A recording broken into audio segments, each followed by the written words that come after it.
It's so late. I'm absolutely knackered. I'm so tired. But I can't sleep because there's a ghost sitting on the end of my bed. I'm looking at him right now. Shh. I must try and keep perfectly still. I don't want to scare him. I've read somewhere ghosts are more afraid of us, the living, than we are of them. A bit like spiders are more terrified of us. This ghost looks young, I'd say mid-20s. But it's so difficult to tell how old he is when this ghost's skin tone is whiter than white. The colour of his skin is brightening up the darkness of my bedroom. He's just sitting there, not moving. He's looking upwards to my bedroom ceiling. My neck is hurting just by looking at him. A breathing human wouldn't be able to look up at such an unnatural angle like that. Oh, I think I know why he can do that, look up like that. This ghost, when he was alive, must have died breaking his neck. That's why he can look up like that. I've got myself my own contorted ghost man. I'm gonna give him a name. I'm gonna call him Alan, 'cause you don't come across many Alans these days, do ya? Hey Alan, would you please go away? I need to get some sleep because some of us got to work, mate. He really is transfixed just looking up. I wonder what he was like when he was living. Was he a kind man? Did he light up a crowded room when he walked in, like he's doing right now in my empty room? My private space. This is my safe space, so it's time for you to go haunt the neighbour in the apartment upstairs. Go and terrify Mrs. Feet. I call her Mrs. Feet because that's all I hear when she stilettos around first thing in the morning and last thing at night. The inconsiderate cow took up the carpet and polished the bloody floorboards, totally unaware of the noise. So yeah, Alan, go and sit on her bed. Actually, go and sit on her head and suffocate her. You know what, I bet you're thinking the same as me right now. Mrs. Feet upstairs is single and maybe Alan was her ex. Maybe it was she that broke his neck. Maybe she killed him. Maybe she kicked him out for being useless and accidentally pushed the poor geezer down the concrete stairs and he snapped his neck. Well, I need to wind my creative neck in and just try and get some sleep. Stop talking rubbish. But the thing is, the problem is, I can't stop looking at him. I can't stop staring at this ghost sitting down on the end of my bed. Damn it, I need to go to the toilet. Okay. I'm gonna get out of my bed as if he ain't there. I'm just gonna ignore him and go about my business. It's my apartment, my rules. You're an invited ghost guest and it's gonna be tough if I startle ya. I've been quiet and gentle up until this point. Okay, here I go. Keep looking away from him. Don't look at him. Don't look. Don't let him know that you've been looking at him for the past God knows how long, 30 minutes. God, how long have I been looking at him? It must be more than 30 minutes. Oh, shut up. You're nervous. That's why you're talking rubbish. Calm down. Oh, this situation is funny. Nothing to worry about. Okay, turn bathroom light on. Glass at my tired self in the mirror. Oh, and there's my ghost friend Alan looking at me from the other side of the mirror. Stop looking at me. Okay, mate, okay, this has become pretty scary now. You're in my home, keeping me awake, and nice to meet you. Stop looking at me. Okay, you can't hear my words. This obviously ain't a two-way conversation. I didn't realise this is a two-way mirror. Okay, I'm sorry for looking. Alright, I'm sorry. Is there anything I can do to help you? Yes. Listen. Murderer. Okay, I'm in my bathroom looking at a white ghost who's on the other side of my mirror and is now doing the uncomfortable looking up again. Murderer. Okay, there's a murderer living in the apartment above me. She murdered you? Alright, then go and haunt her, terrify her. Why don't you scare the hell out of her instead of keeping me up? Oh, okay, now you're not saying anything and it's you just staring at me now. Look, please stop doing that. It's making me a little uncomfortable. Opening your mouth wide like that, screaming at me with no sound coming out. Well, please don't do that. I get it. I think I understand. You're afraid to go back to where you were murdered, am I right? Okay. Your silence is telling me that I am right. Look, I might misfire on this, but I'm just going to speak my mind. You look bloody scary, right? In the world you're in, spirit world, or whatever you want to call it. So you ain't got nothing to be afraid of. She can't kill you again, but you can do what you've been doing in my home up there, can't you? Do the same to her as you've been doing to me. Am I dreaming this? Am I actually in a deep sleep? If I am asleep, then this is some true 4K 3D shit happening right now. Sod it, I'm going to grab this pair of scissors and see if the pain will suddenly wake me up. Ouch. Okay, I am awake. I'm still here. This ain't no dream. Oh, Alan's gone. He's not on the other side of my mirror. Hang on, I'll see if he's sitting on my bed again. No, he's gone. Alright, I'm gonna lie down and try and relax. I'm gonna take a deep breath. Hopefully I'll get some sleep. Murderer will be terrified. Whoa, I wish you stopped doing that. Look, I'll tell you what, just do what you've just done to me to her upstairs. Just float above her bed with your face 2 feet above hers, just like you're doing now. Enough now, just go away. Okay, gone ghost. Okay, calm. Oh God, now I don't feel good. My head is hurting. My whole body feels heavier. I'm overheating. Water. That's it, I need a glass of water. Okay, back into the bathroom. Glass. Need a drink of water. Drink of water. Oh no, I'm looking in the mirror and I have the eyes of my ghost friend. What's going on? My skin looks brighter. God, I look really pale. Oh, he's inside my head. Oh, I need to lie down. I'm really, I'm overtired now. I'm feeling really dizzy. I feel faint.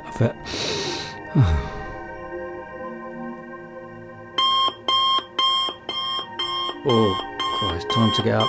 Work. What? Why are my hands covered in blood? Oh my God! What have I done?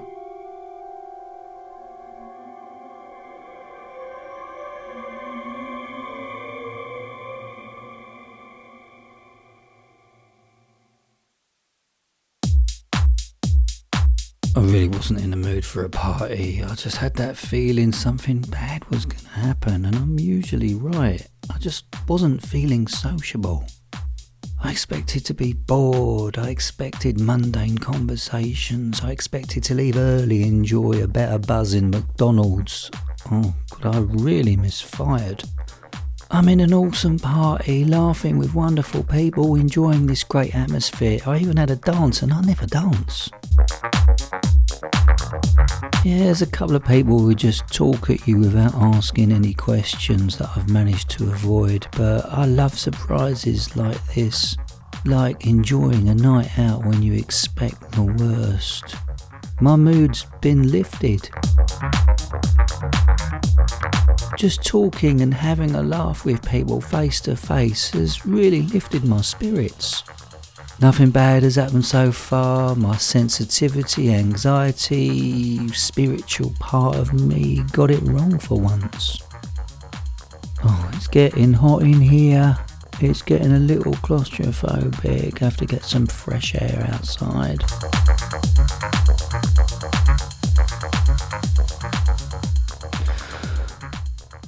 Oh, it's cold dark outside, the kind you imagine you'll get if you were brave enough to visit a cemetery at night. Oh, that's cold. My head is hot from partying, but the cold has quickly cooled the skin on my face. And I feel there's a feeling inside in a moment my spine's temperature is about to drop below freezing.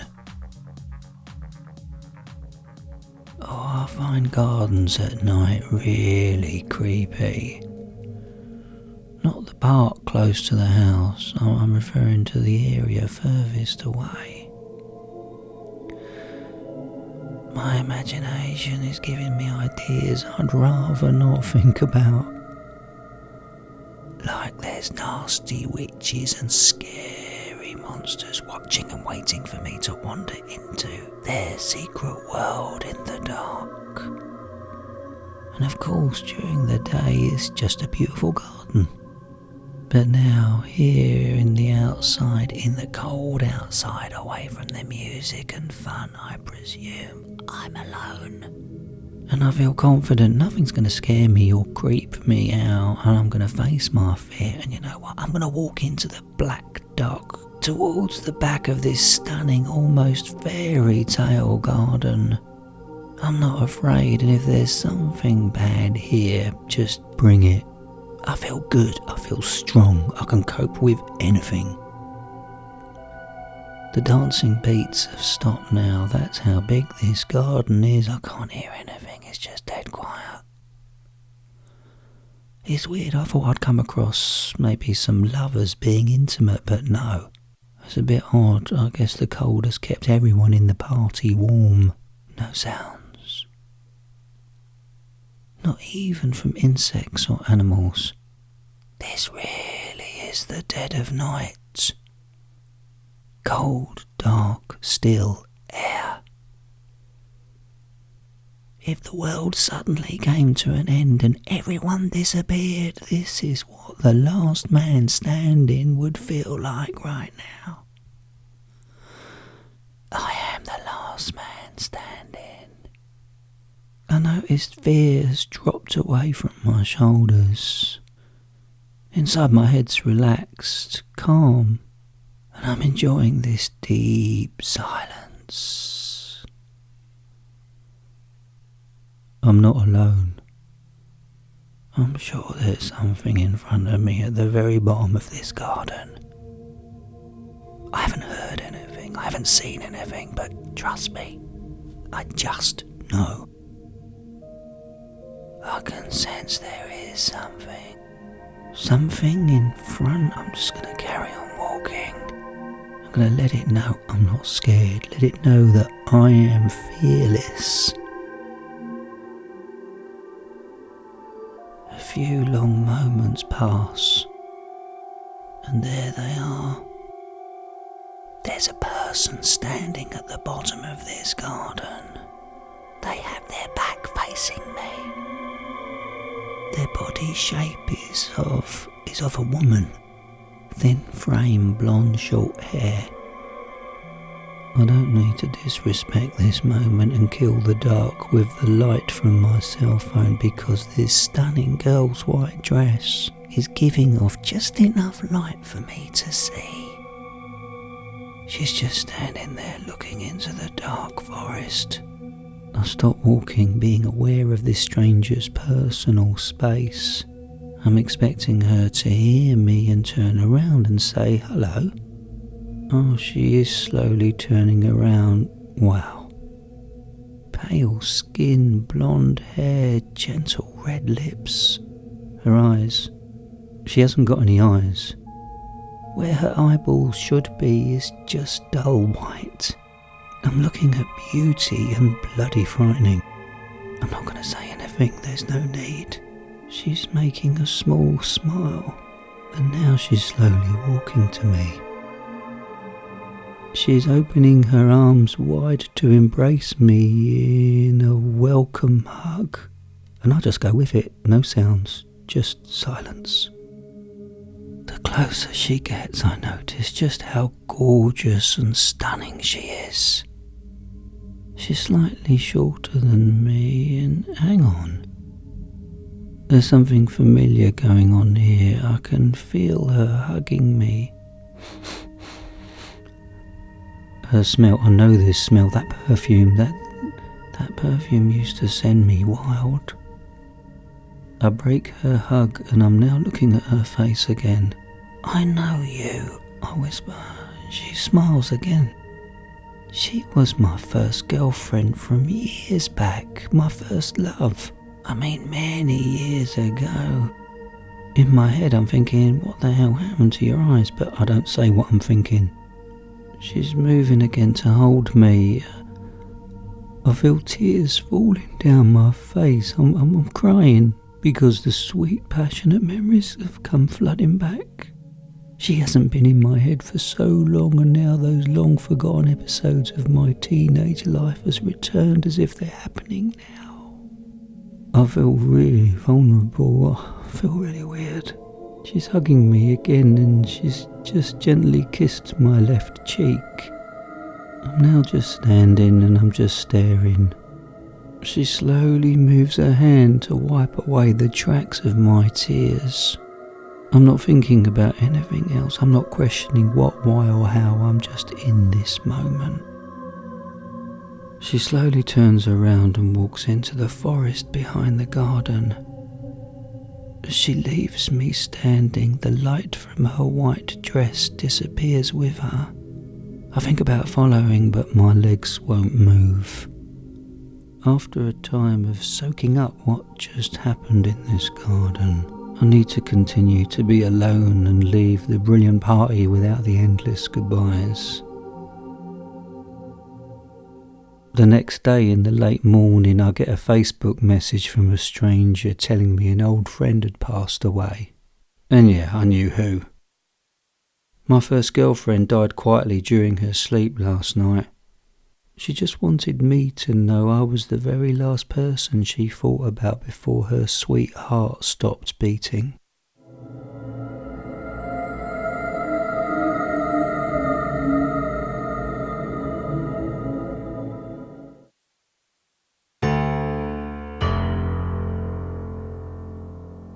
The same routine, the same environment, the same frustrations. I'm doing everything I can do to improve my life. I work hard. I've been through more than many, but I don't expect any favours, and I don't think the world owes me anything. I'm just doing everything I can do to survive, but nothing changes. No one returns my messages. No one calls me back. I've been trying to network and meet people to get some career off the ground, but everything I do doesn't develop into something that I've worked so hard for. The deepest cut is this. If other people in my life, other people I know had to go through what I go through, they would not survive or keep trying like I do. I know no one can help me. I just got to keep doing what I do and hope that my turn at success will come to me when it's meant to be. It's all about timing. What is meant to happen will happen, whether I work hard or not. And right now, I'm going to take my foot off the throttle and drift a bit. Maybe if I stop trying so hard and being so desperate, something good will come my way. Yeah, I'm going to stop trying, stop coming up with ideas and ways to stand out. I know other people go through the same, but right now I just care about my own well-being. It doesn't make me feel better knowing I'm not the only one. I just want something special, something good to happen to me like it does for normal people. I know I mustn't compare myself to others, but yeah, we all do it. This mundane path I'm on is beyond my control. I've tried everything, and sometimes I feel like I've been cursed by some voodoo or dangerous religious cult. I consider myself a strong person, but the lack of balance, good and bad, doesn't exist. It's all negative, and now the negative thoughts are taking over. I want out. I want this boredom to stop. Nothing's going to change no matter how hard I try to make everything okay. My past patterns of my behaviour, my personality, my inability to think logically is my downfall. I need to stop the traffic in my head, and the only way I'm going to keep the bad thoughts out is to remove myself from the loop I'm in. Stop the world, I need to step off. This world is not for me, so here I am. No need to talk about my thoughts anymore and my feelings, it's just time to pull the plug. I've got the large kitchen knife and I've cut deep into my wrists. I thought the pain would make me pass out, but that's weird. I've cut myself twice and I've managed to blank out the burning pain, but there's no pain. And why isn't the blood shooting out like it does in films? And why hasn't the knife leave gaping wounds? There's no wounds, there's no cut in my skin. I can't even kill myself right. Oh, now I get it. That's why nothing positive happens to me. This is why I'm fed up day in, day out. I can't kill myself because I'm already dead. In my death, it's just as unadventurous as my simple life was. The sheer mundane monotony of my life has continued into my death. There's no light at the end of the tunnel, there's no new beginnings. And what's so horrifying is that now I'm dead, I don't want to be in this repetitive realm, but there's no way out. This hell is how it's going to be. For so long I had no idea. I thought I was just living a dull life. Working hard every day, trying hard to make positive change, and now the wicked truth is that my heart stopped pumping blood around my body. I have no idea when. And when I was alive, I am the same as I am now. I work so hard to make changes to improve my world like some machine, and my intention has never stopped. I've carried on with the same pattern of trying and failing here in my death. Hell isn't what you think. Your real life may be some kind of hell, and what's terrifying is that when you're dead, the way you live your life will continue and there's no exit here. So please try and keep alive for as long as you can, because when you die, it gets far worse, and trust me, I know.